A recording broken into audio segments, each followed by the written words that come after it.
অষ্টাদশ পশ্চিমবঙ্গ বিধানসভা তৃণমূল কংগ্রেসের যে পরিষদীয় দল, সেই পরিষদীয় দলে কোনো নেতা নেই, পরিষদীয় দল একটা টিম। কারণ আমরা এই মনোভাবের বিরুদ্ধেই লড়াই করেছি সবাই মিলে, যে কেউ নেতা কেউ ভৃত্য, এটা নয়, এটা গোটাটা একটা টিম। ঘটনা চক্রে তার একটা জব ডিস্ট্রিবিউশন হতে পারে, কারো নাম বিরোধী দল নেতা, কেউ মুখ্য সচেতক, কেউ উপদল নেতা, এরা গোটাটা একটা 58 জনের টিম। আপাতত আজকে পর্যন্ত এটা 58 জন তৃণমূল কংগ্রেসের প্রতীকে নির্বাচিত 58 জন বিধায়ক, সেই 58 জন বিধায়কের একটা টিম এই বিধানসভার অষ্টাদশ পশ্চিমবঙ্গ বিধানসভার প্রিন্সিপাল অপোজিশন। আমি বলছি আপাতত এই জন্য, কারণ আমি আরো দুজন আছেন যারা এই মুহূর্তে এখানে নেই, রাজ্যের বাইরে আছেন, তারা তাদের যে বক্তব্য সেটা জানিয়ে দেবেন।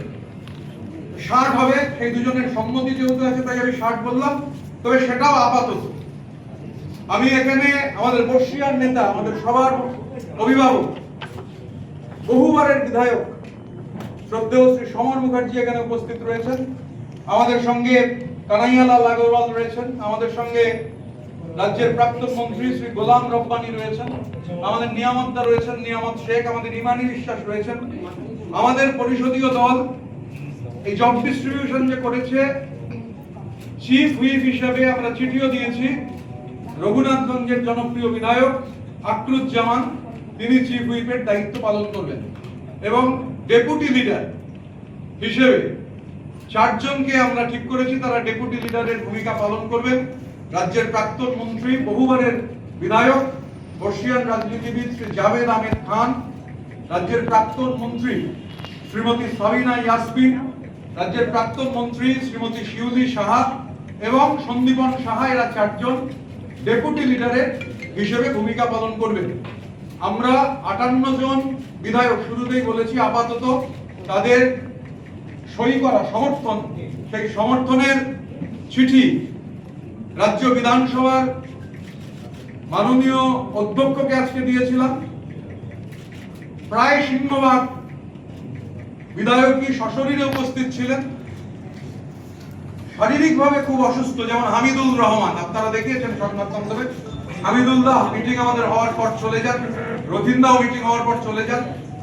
আজকে নবান্ন সভাঘরে সেখানে একটা মিটিং ছিল, মাননীয় মুখ্যমন্ত্রী তিনি এই প্রশাসনিক মিটিং, আমরা আপনাদের মাধ্যমে মাননীয় মুখ্যমন্ত্রীকে এই জন্য ধন্যবাদ জানাই যে তিনি সমস্ত বিরোধীদের ডেকেছিলেন, এবং এই যে 58 জন বিধায়ক আপাতত, যেমন হাওড়া গ্রামীণ জেলায় তৃণমূল কংগ্রেসের প্রতীকে নির্বাচিত হওয়া 9 জন বিধায়কের মধ্যে 8 জন এই মিটিং এ উপস্থিত ছিলেন। আমাদের দক্ষিণ 24 পরগনা জেলায় তৃণমূল কংগ্রেসের প্রতীকে নির্বাচিত হওয়া বিধায়কদের মধ্যে 15 জন এই মিটিং এ উপস্থিত ছিলেন। আমাদের কলকাতায় সন্দীপন, আমাদের এই 58 জনের মধ্যে সন্দীপন উপস্থিত ছিল। আমরা 15 আর 23 আর 24 এই 3টে জেলা, কলকাতা, হাওড়া এবং উত্তর 24 পরগনার আমাদের 58 জন যারা আছেন, তার মধ্যে 24 জন আজকে আমরা মিটিং এ উপস্থিত ছিলাম। আমাদের বিরোধী বিধায়করা তারা নির্দিষ্টভাবে বক্তব্য রাখবার সুযোগ পেয়েছেন, আমরা এই ধরনের মিটিংকে সাধুবাদ জানাই। রাজ্যের এই অষ্টাদশ বিধানসভার দায়িত্বশীল বিরোধী হিসেবে আমরা যারা এখানে তৃণমূল কংগ্রেসের প্রতিনিধিত্ব করছি, আমরা দায়িত্বশীল বিরোধীর ভূমিকা পালন করব, সদর্থক এবং গঠনমূলক বিরোধীর ভূমিকা পালন করব। সরকার যেটা ভুল করবে, সরকার যেটা ঠিক করবে না, সরকারের চোখে চোখ রেখে সেটা হাউসের ভেতর যে অ্যাম্ফিথিয়েটার, সেই অ্যাম্ফিথিয়েটারে যেমন লড়াই হবে, হাউসের বাইরে বিধানসভার অভ্যন্তরে সেই লড়াই হবে, রাস্তাতে সেই লড়াই হবে।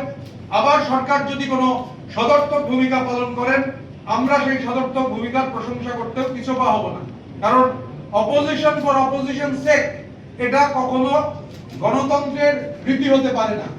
আমরা চাই, আমরা আলোচনা করেছি, আমরা নিজেদের মধ্যে আলোচনা করছিলাম যে এই বাংলার যে বিধানসভা, সেই বিধানসভায় আমরা যেমন আজকে ওখানে মিটিং এ ছিলাম, আমরা সরকারের যে কথা আমি শুরুতে বললাম যে সরকারের যে বিভিন্ন নীতি, আমরা মনে করি যে নীতিগুলো ঠিক নয়, তার আমরা হাউসের ভেতর হাউসের বাইরে তার যেমন বিরোধিতা করবো, আবার যদি কিছু পজিটিভ হয় শুধু বিরোধিতা করার জন্য বলবো না যে এটা পজিটিভ নয়।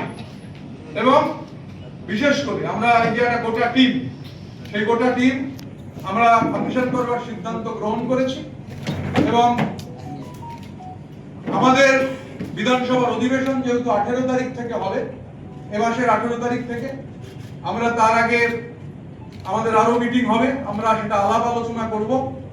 বিধানসভার অভ্যন্তরে আমি আবারও বলছি যে আপাতত 60 জনের যে তৃণমূল কংগ্রেসের প্রধান বিরোধী দল, সেই প্রধান বিরোধী দলের সমস্ত যারা আছেন এই 60 জন সবার কাছেই আমরা কৃতজ্ঞ এবং আজকে থেকে বিরোধী দল হিসেবে আমরা আমাদের পথ চলা শুরু করলাম।